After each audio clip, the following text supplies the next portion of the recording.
কবিতা ব্যাকুল, কবিগুরু রবীন্দ্রনাথ ঠাকুর। অমন করে আছিস কেন মাগো, খোকারে তোর কোলে নিবি না গো? পা ছড়িয়ে ঘরের কোণে কি যে ভাবিস আপন মনে।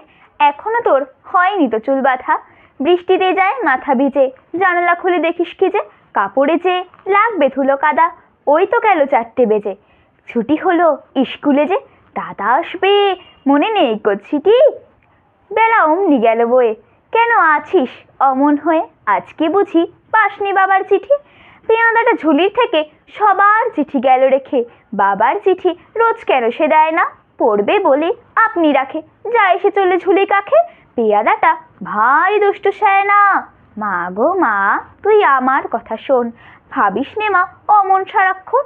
কালকে যখন হাটের বারে বাজার করতে যাবে পারে, কাগজ কলম আনতে বলিস ছিকে।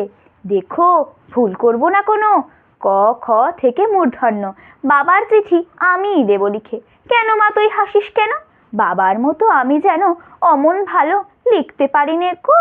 লাইন কেটে মোটা মোটা বড় বড় গোটা গোটা লিখবো যখন তখন তুমি দেখো।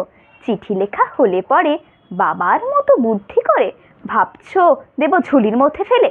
কখনো না, আপনি নিয়ে যাব তোমায় পড়িয়ে দিয়ে, ভালো চিঠি দেয় না ওরা পেলে। নমস্কার।